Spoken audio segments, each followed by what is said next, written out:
Hello and welcome. My name is Emily Austin Duran, and I am the System Training Coordinator here at the Porter County Public Library System in Indiana. And today we're going to discuss genealogy basics. How do you get started in genealogy? I've actually been doing genealogy for many years. I used to be the head of this department here at the Porter County Public Library. And then before that, I was head of genealogy in Rensselaer, Indiana, at their library, the Rensselaer Public Library System. So I've had a lot of experience, a lot of years of doing this, and it is definitely a passion of mine. We're going to discuss the 4 basic components of genealogical research, which is the who, where, what, whys of getting started, which is research, your resources, your documentation, and leaving your legacy for those that come after you. First, we're going to discuss research. And the first major component of research is data. And that is, what information do you pay attention to? And data is the place that you start. You're going to start with yourself, and you're going to work your way backwards in time. So you want to gather everything that you know. What is your name? What dates? When were you born? Important dates of information. Who were your parents?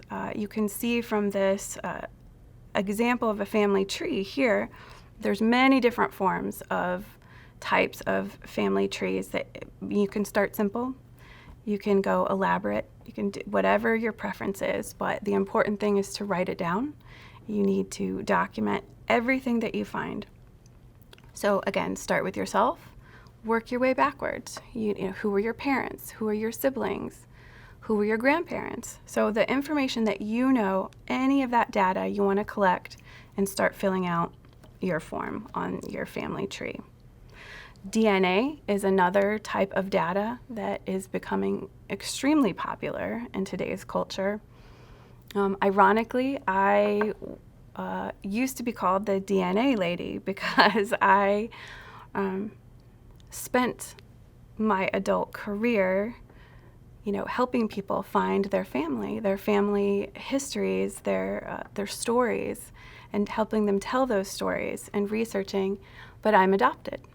So I didn't even know what state I was born in. I didn't know anything about my own history, my name, where I lived, where I was born. But I went ahead and did a DNA test about 4 or 5 years ago. And that test led me to all the information that I could possibly want. Which I went from knowing nothing and then 12 hours later knowing everything. So my entire story. The next source of data, or the next source of research that we're going to talk about, are people. The people in your lives are probably the most important and crucial piece to this puzzle that you're going to research. Think back about your traditions. What are your family traditions? What are things that stand out to you of significance in the family that are maybe a little bit different from your friends, the other families that you've heard about?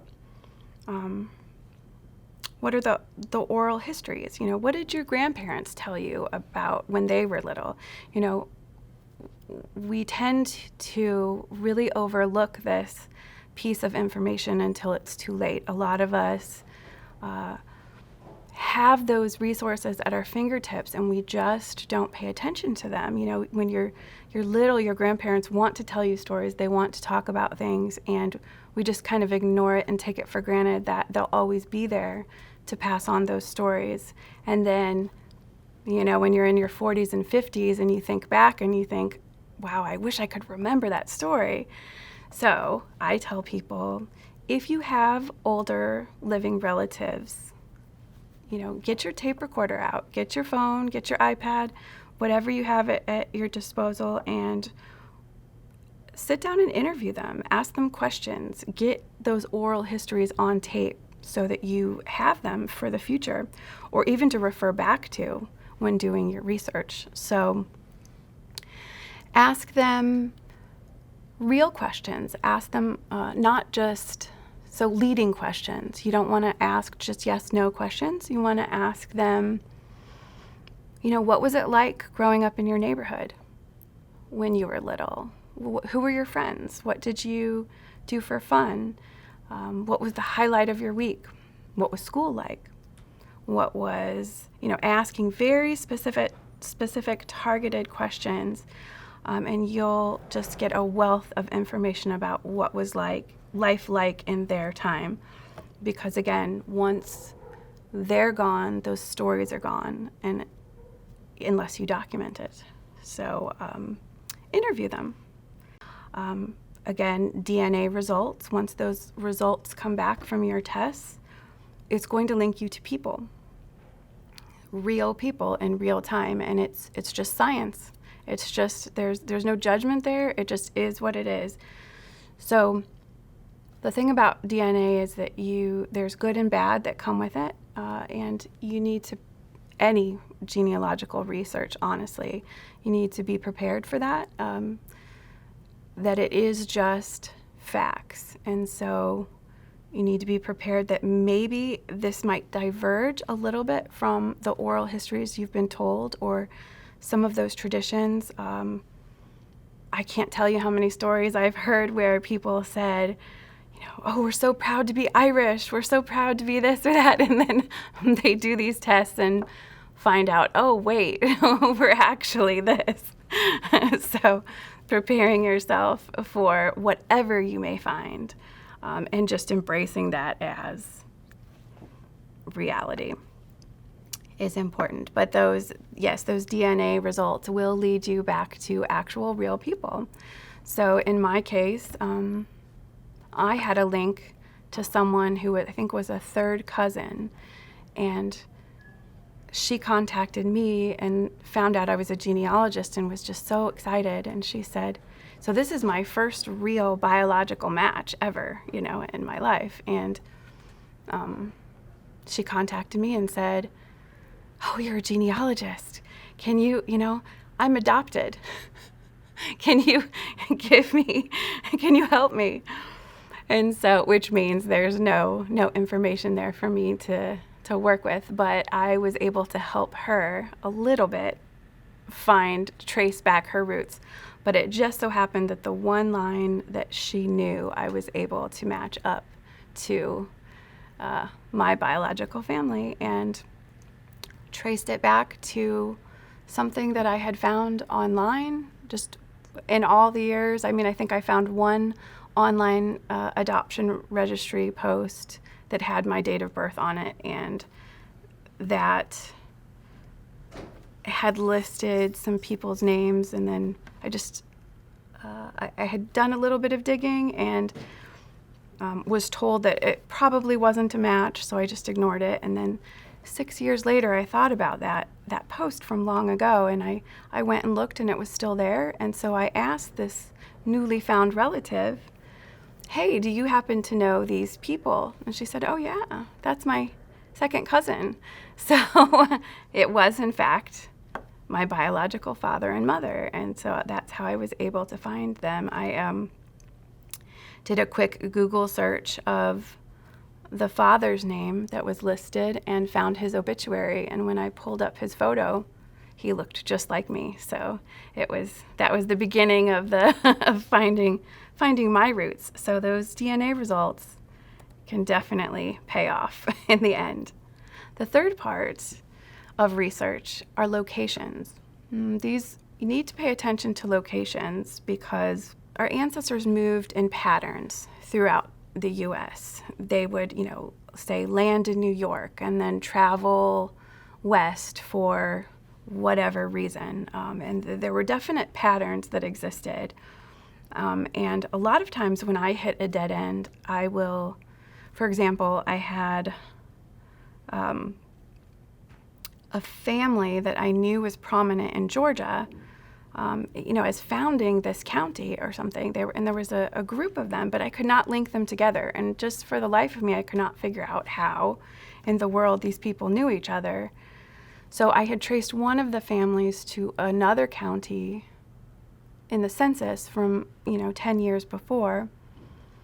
And sure enough, when I pulled up the actual photo of the census, the census takers, like I said, did the oral. They would just write down what they heard, and they'd go from neighbor to neighbor to neighbor, knock on the door, write down if someone was there, and what they told them. And so if you look at a census record, they list people one after the other. They'll have the head of household, the wife, and then all the children listed. And sure enough, the next line over was another family, and then another family, and then another. So in this other county, they all lived within a block of each other. So that's how they knew each other. They were neighbors in this other county. So you want to pay attention to the occupants of these neighborhoods, not only the migration patterns and different area happenings that are happening in those locations. Was there a flood during that time? Was there, what was the major place of business for these people? What did they do as occupations? What was common? What was in these locations? Was it a fishing community? Was it a coal mine community? So those kind of things will tell you a lot about your ancestors and how they lived. Another thing you want to pay attention to for research is history, which is a little bit like what we were talking about. What were the events of the time? And we tend to look at things through the lens of now because we're researching now, but we really need to think of it, what was it like back then? What was acceptable? What was norm? What was the norm? What were the laws? If women ancestors are some of the hardest that you're going to research because we just didn't have equal rights. We weren't considered a full human under the law. So, a lot of times we couldn't own property. We couldn't necessarily choose, we didn't have occupations or couldn't choose. We couldn't support ourselves. There's just a whole list of where we didn't exist in the documentation from early America. And then some places we did, like churches. Sometimes you'll find your female ancestors in church records or town histories. That is a big one where it will sometimes list, Sarah, the daughter of John Williams, and that will lead you on a path to, that was her maiden name, married so-and-so. So that's a good way to look up your female ancestors. Again, when we look through that lens of history, it's sometimes it's hard for us to understand, why did my ancestor do this or that, or, to put a spin on it. But really we need to look at it in context of the time. So for example, let's say you had, this beautiful relative, you find her photo and you think, well, why in the world didn't she marry, or well, if she married, maybe at this time she could inherit property, maybe like say from a family member, but the moment she married, that would become the property of her husband. So, there are those kind of things to consider. What were the laws of the time and how might that have affected your specific ancestor? Something to think about. The next topic for discussion, the next component of genealogy is resources. So this is the where. Where do you go to find information? And I've listed here many different places that you can look for different resources that are going to be helpful to you, as family trees that have already been done. You want to source all your information, of course. Newspapers give you a look in the life of the community and people. A lot of times they will have local pages in a newspaper where it is information about the local community. So they will talk about things like visitors that have come. Miss Jennings was visiting from Chicago, visiting her niece for the weekend, or, those kind of things. Newspapers are just a great research about, basically they were, in the olden days, like the internet of of communities. It was the gossip pages sometimes too. You'll find out all kinds of information. Of course, your own family research that you've already done. Books, there's all different kinds of books. We have town histories, family histories that were compiled by other people, state histories, you've got yearbooks, just generic genealogy books. You've got archives, indexes. You've got just all kinds of things. You could look by location. Looking by location is really helpful. Microfilm. Microfilm used to be, up until very recently, microfilm was the primary way that we saved preservation. So when, older books, especially from, the 1800s and earlier, that started to fall apart, we would microfilm them. And the microfilm itself would last up to, sometimes 30 years or longer. I'm sure we have some here in our collection that are maybe even older than that, before they start to deteriorate. So for a long time, that was how we recorded things. So I know just here within our own collection, we have here on the back wall, we have census, microfilm, we have church records, we have newspaper records from all over, not the world. We have some that are from other countries. We have some from just Indiana. We have some town histories back there on microfilm as well. As of right now, there are no federal mandates for how records are kept. So how each state handles it is a little bit different.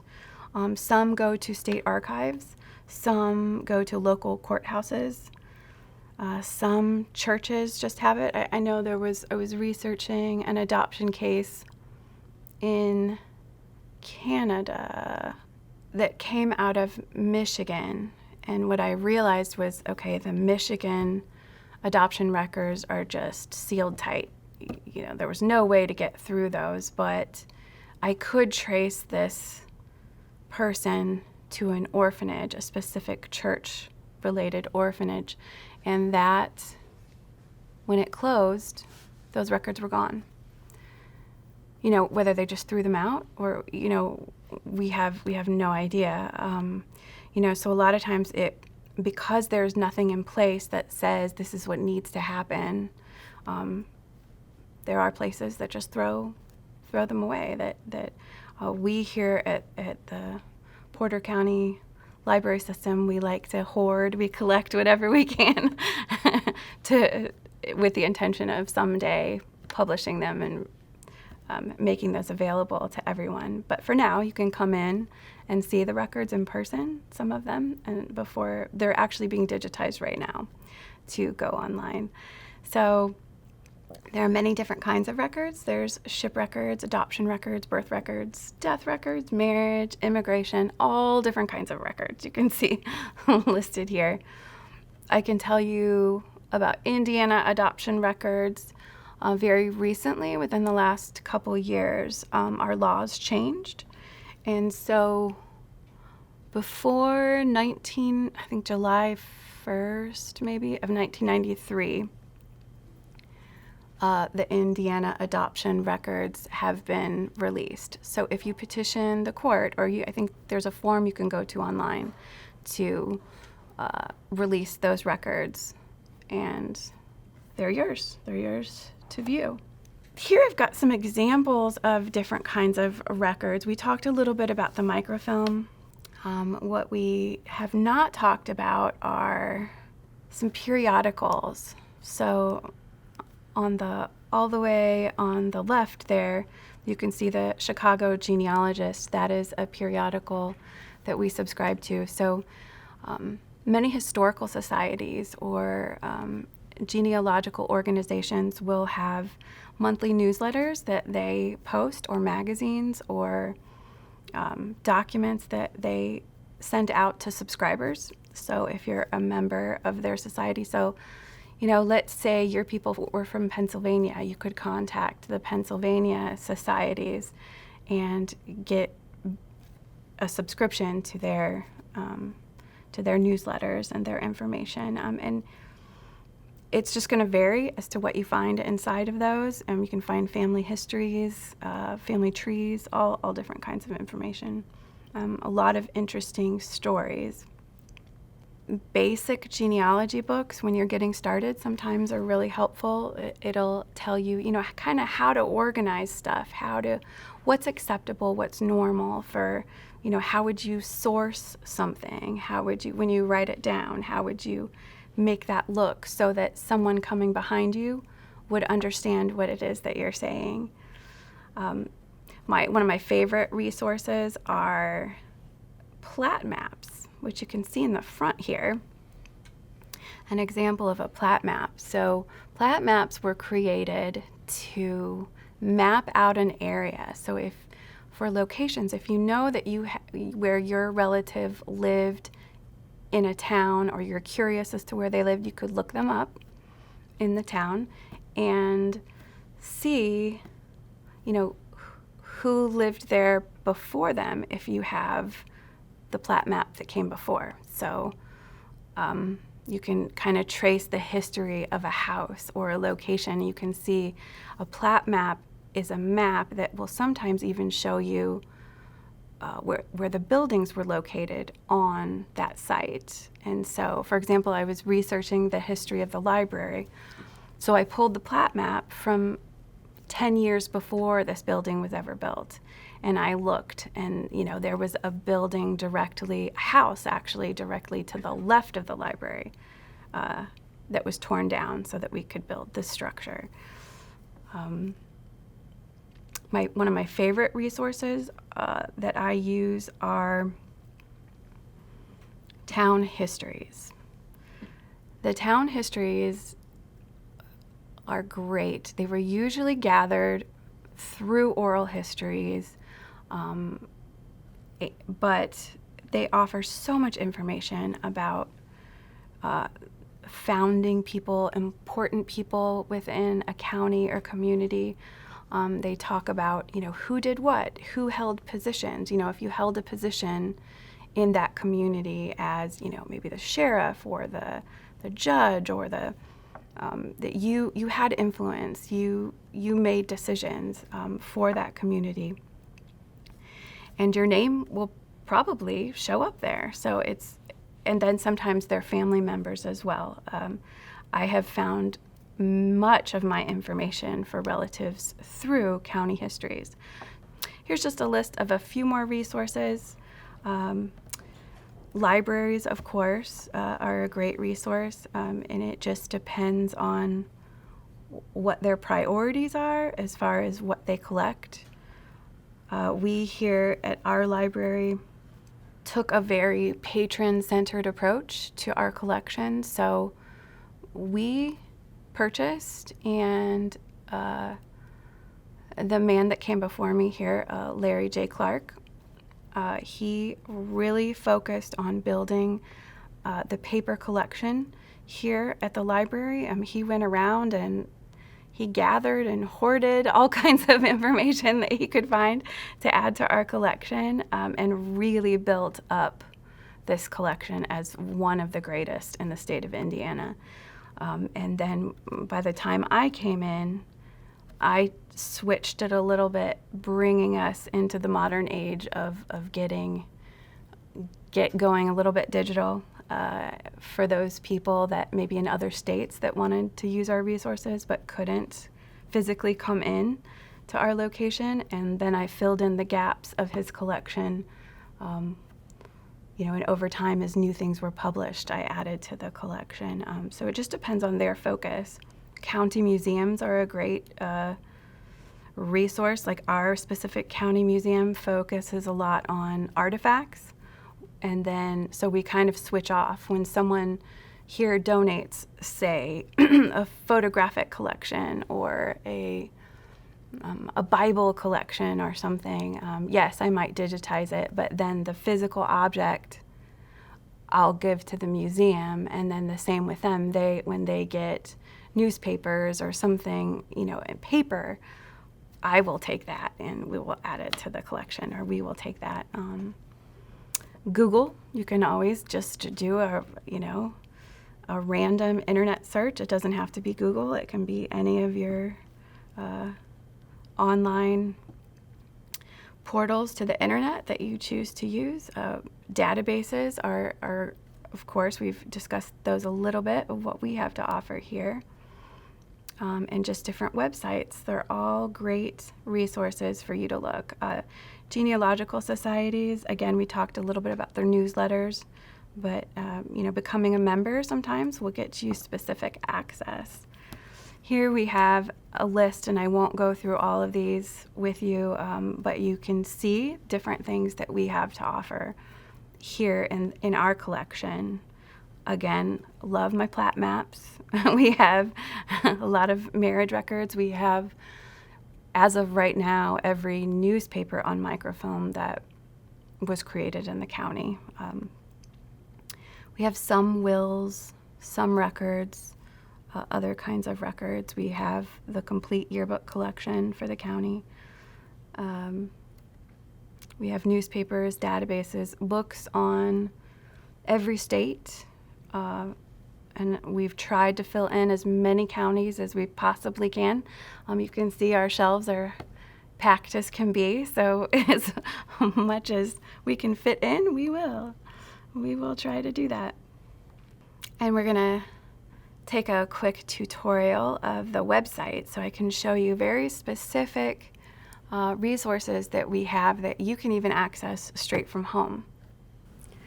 All right, let's take a look at some of our genealogical resources that are available through our website. If we go here to pcpls.org, it takes you to our homepage, and in the top section here, you'll see library services. You can go ahead and click on genealogy right here, which will take you to our genealogy homepage. From there, you have choices of many different features that we have to offer. Some of these are even available online from your home. Some are available in-house only. One of the most common used thing is our databases here. You can see we have many different databases. A lot of these are paid subscriptions, things that are quite expensive if you were to purchase these on your own per month or per year. Newspaper archives is a great resource. You can search newspapers throughout the country.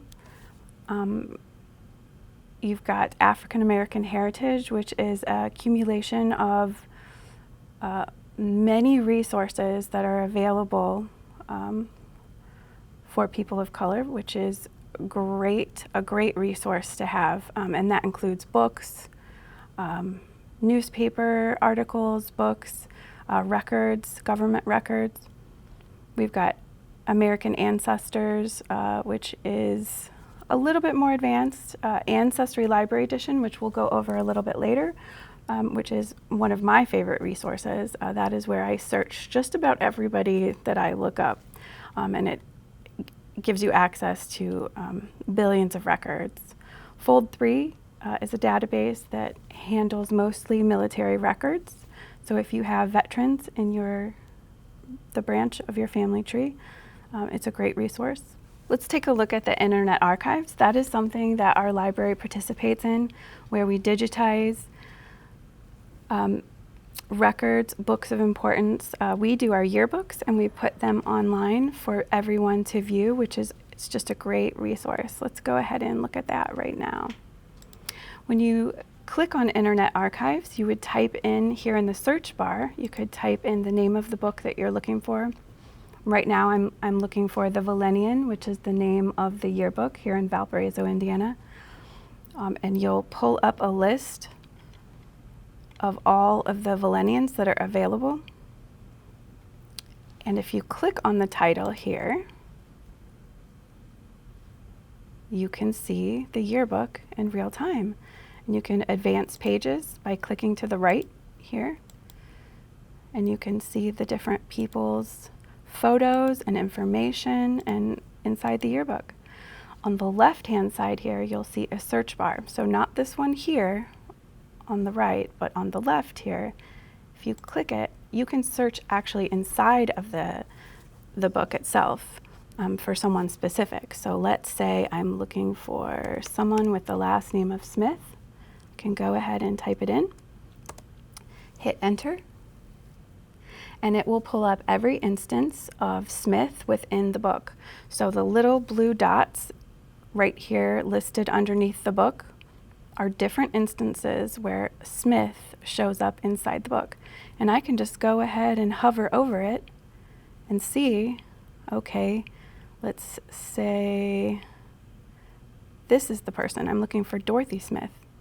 Go ahead and click on it, and it takes me right to the page.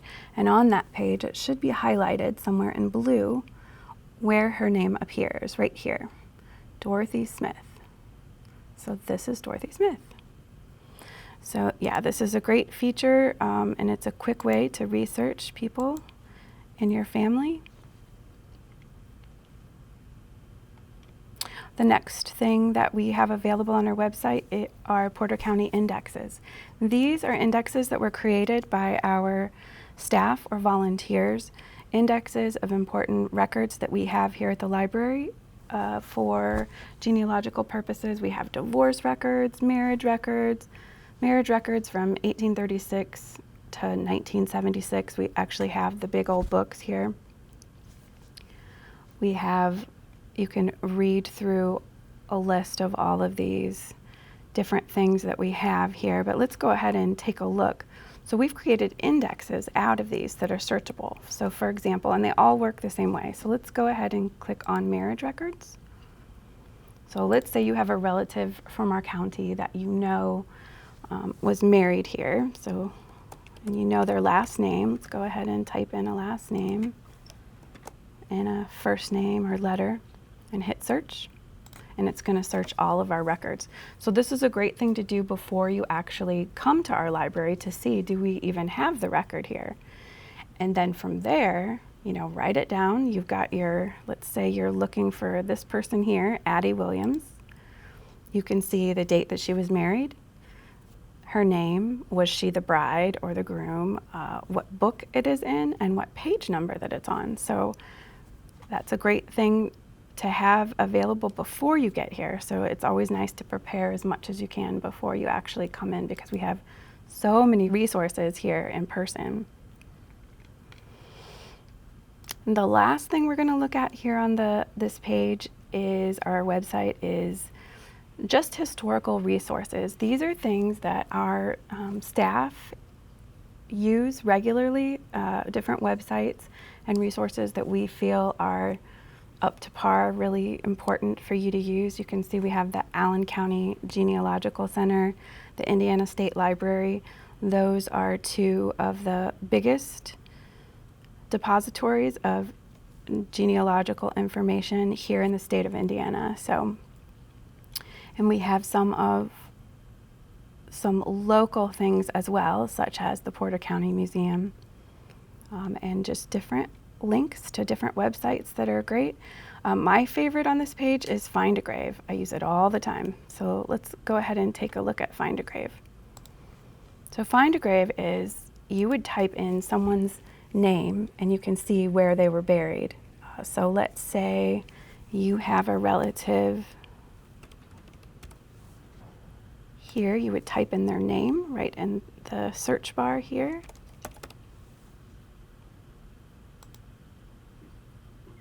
And you can narrow it down by year and location as well, if you would like.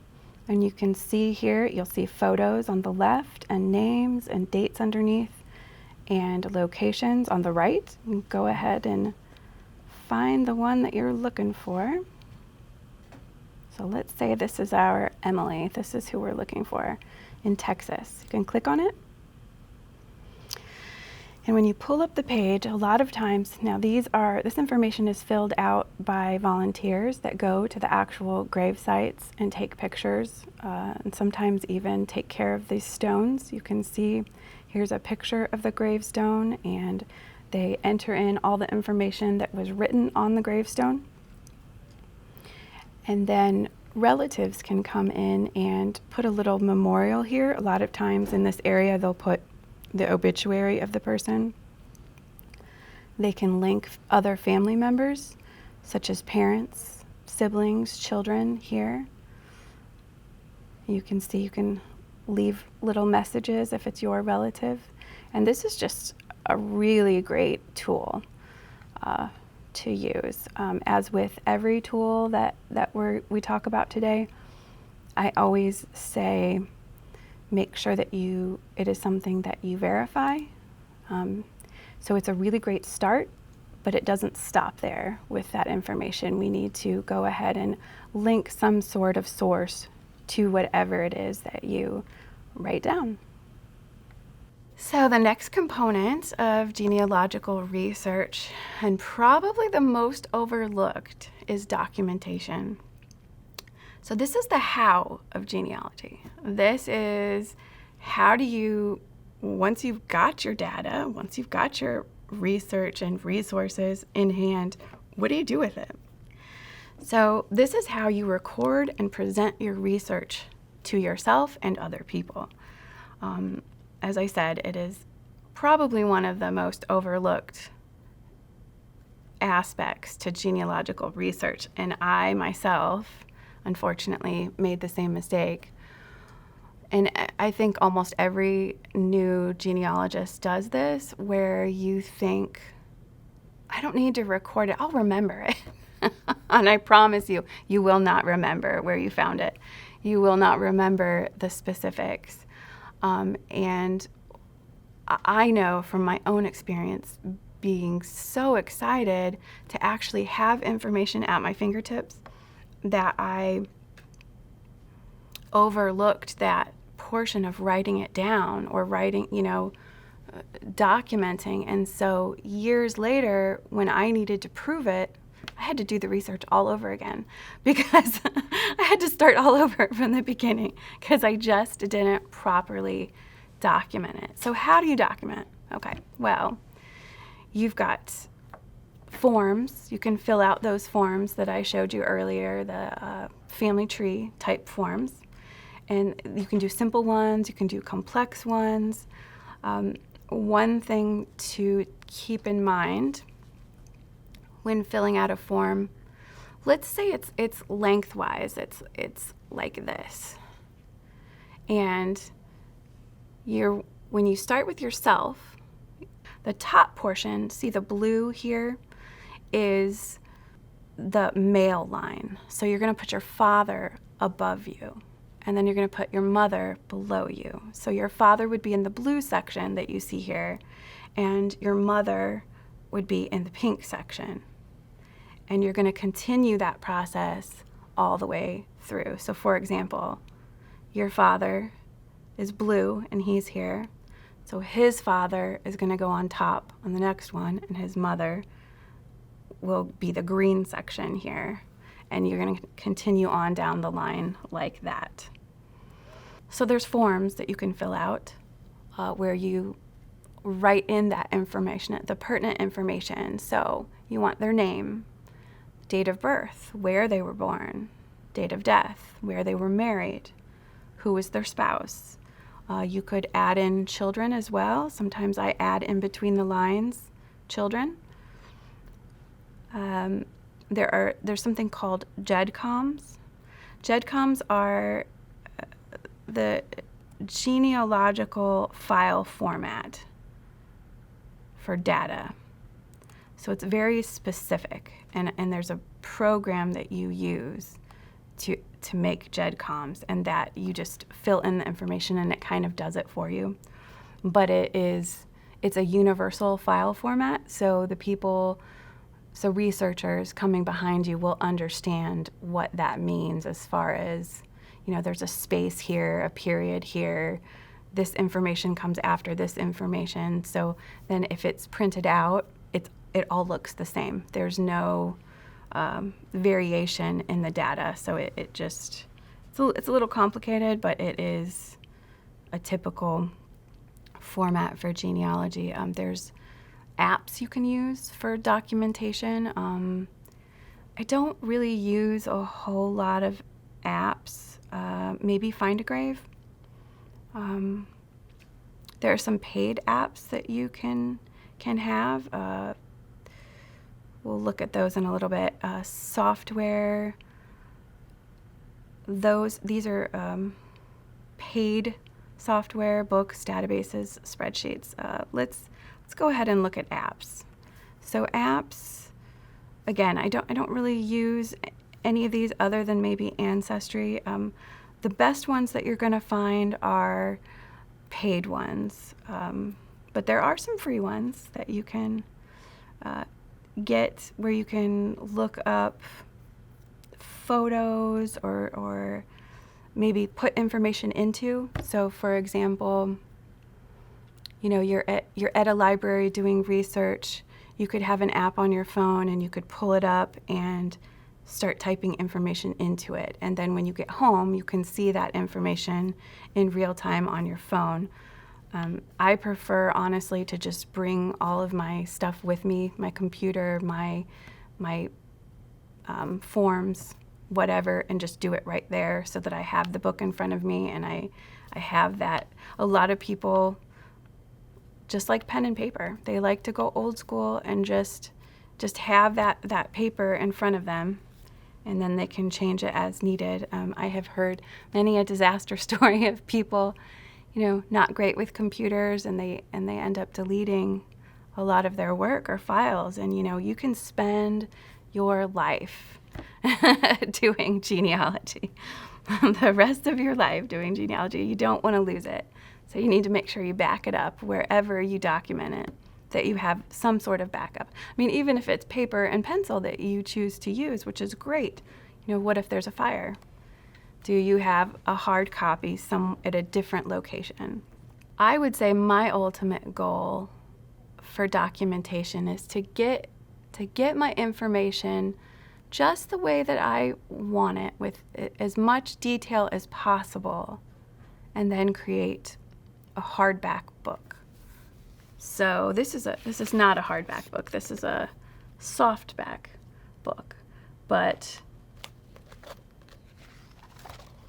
a lot of software, if you use it, you have the option to print off your own book, and it will just take all the photos, all the actual family tree, and make it into some sort of family tree for you, and it will print out in a book, in a nice book.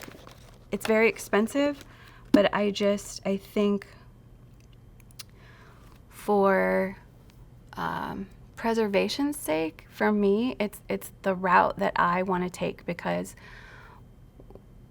we'll talk about this a little bit in legacy later, but it's simple.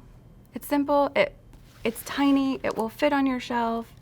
The more and more research that you collect, you could have binders and binders and books, and I mean, you could fill a whole room with the amount of information that you could collect.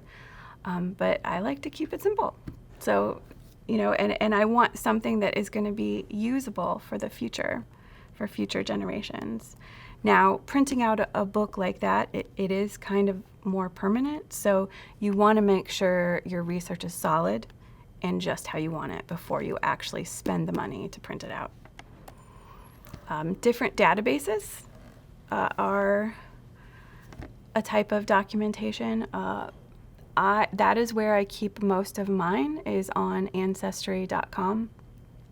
So I have a family tree that is linked to, so each person's name, so you can see here what a family tree looks like in Ancestry, that middle picture there. where it's got the person's photo, and then it'll have their name and their spouse next to them.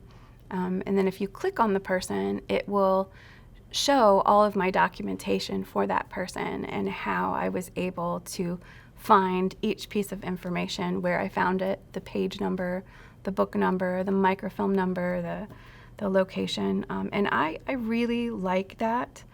There are cheaper options out there than Ancestry, but this way I can share it with other people. They can see it. It is a public tree, so that other people can benefit from that. And really, it's just a matter of choice. There are so many different databases out there. Genie.com, Family Search, Redovi, We Relate, WikiTree, and most of our staff members here each person uses something different. So it's just preference, whatever it is that you feel the most comfortable with as to what you would use. I'm going to walk you through a little bit of Ancestry.com, of how to do. It is a database that we have here at the library, and it is a great resource for searching for family information. Let's take a look at Ancestry.com, Ancestry Library, which is a database that our library subscribes to and offers you access to if you have a library card with us. It is a great resource because it brings together all kinds of information, such as government records, ship records, census records, birth, death, marriage, some military records. A lot of the other military records you're going to need to go through Fold 3 to use, but this by far is the one resource that brings together the most for our patrons. And it's relatively easy to use. So let's start here. This is the landing page, what you're going to come up with when you pull up the database, and we can just type in your ancestor's name, maybe the year that they were born. And if you check mark this exact plus here, it's only going to show you for that year. So I always tell people, start out big and then whittle your way down, just to see how many hits you're going to get, and hit search. Now here I'm searching by name and date. Here you can explore by location. These are more specific things, but we'll get into those in a little bit. So hit search and start. So all your results are going to show up here on the middle of the screen, and you can filter them over here on the left hand side by category. So we could search just military records, just census records. I can broaden or exact any one of these things that I have popped in, such as the name. A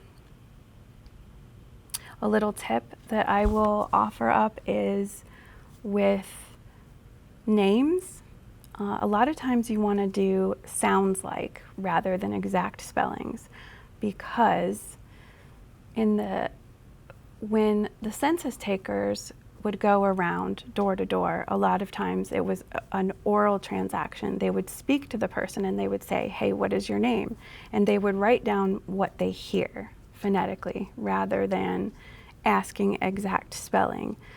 So many of these older records aren't exact. So don't get hung up on a last name being spelled exactly as you would expect it to be spelled.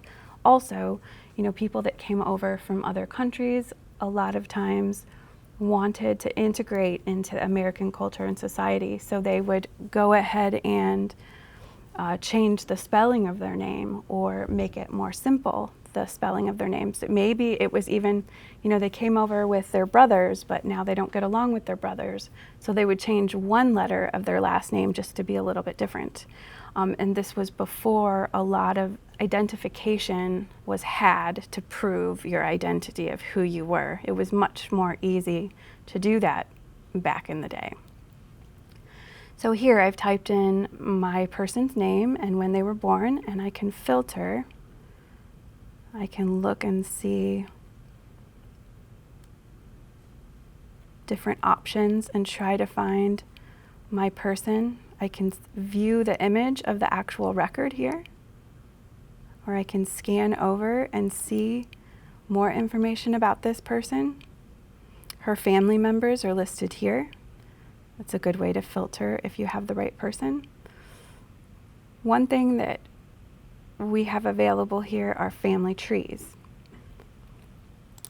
This is a great resource to use so that you don't have to reinvent the wheel. So if this information is already out there and it is sourced, someone's already compiled this for you, so you don't have to spend the time to do it necessarily. So let's find one of these. Let's say this person is our person. We can go ahead and click it, and you can see that this person has gathered all of this research about this specific person.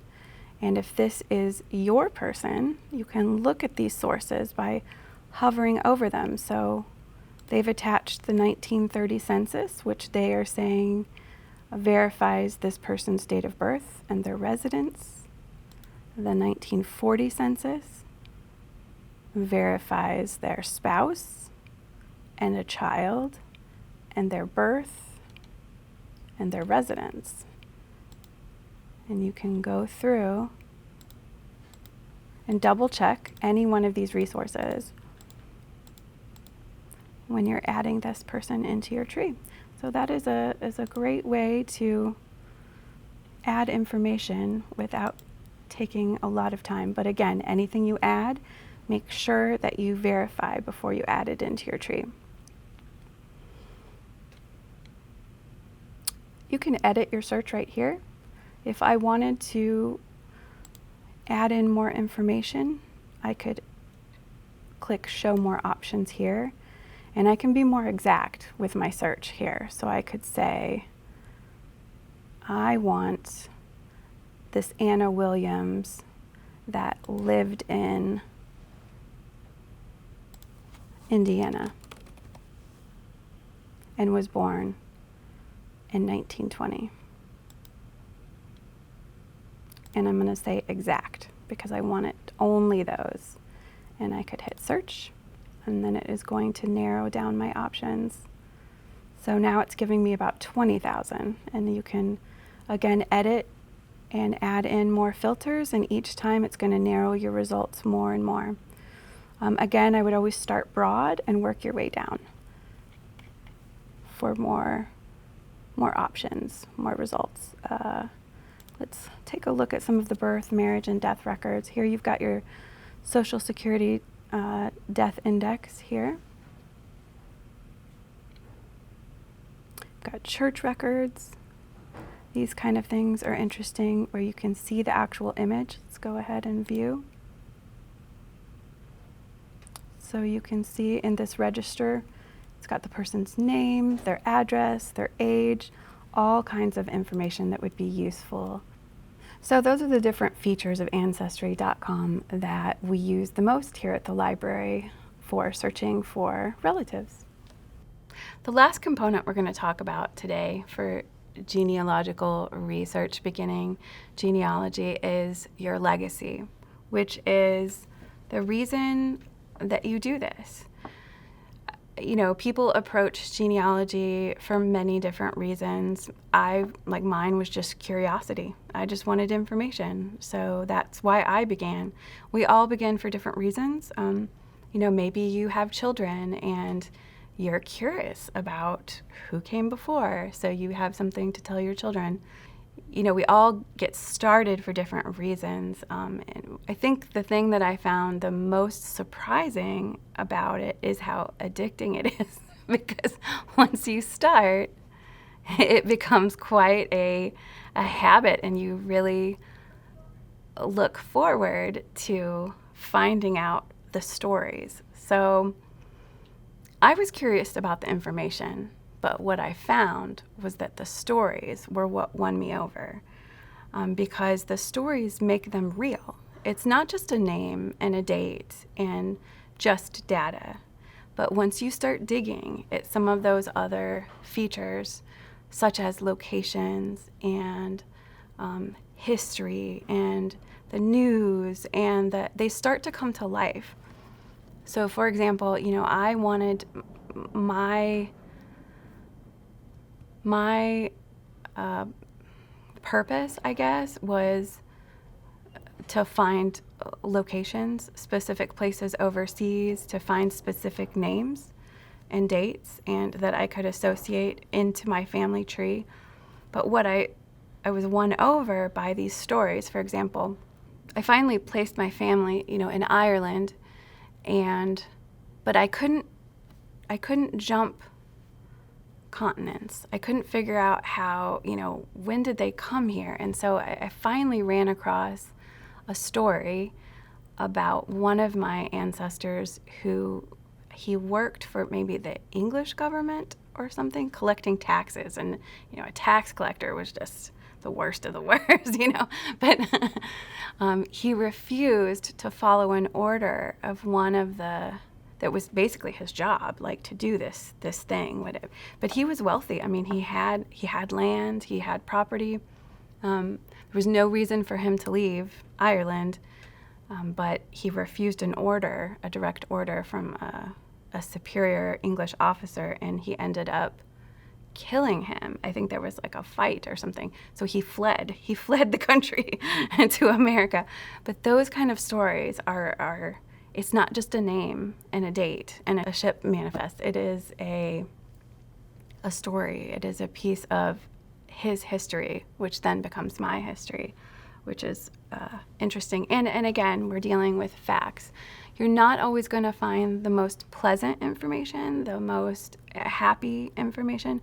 And one thing I wanted to mention earlier but had forgotten is, every family, when you start digging into your oral histories and doing your interviews, I can't tell you how many people approach me and say, oh, I have Native American blood. I am, the direct descendant of a Native American princess, which is just highly, highly unlikely.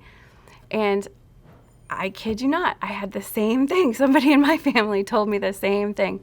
But unless you can prove it, it essentially doesn't exist. So you have to do the research yourself. And honestly, the real story is just as interesting, if not better. So that was the story that I was told. Oh, we're a direct descendant of this, I think she was Cherokee, a Cherokee princess from Tennessee or something, it's a great story. And I mean, if I could ever prove that, hooray for me. But what I actually found was that we are a direct descendant of someone who came over on the Mayflower and signed the Mayflower Compact. And then that person, the further back you go, because it is someone of importance, someone sort of famous, I was able to trace back. And right now I'm researching, he was directly related to Mary, Queen of Scots. So I think it would be her uncle is my direct descendant. So he actually was king for a short while.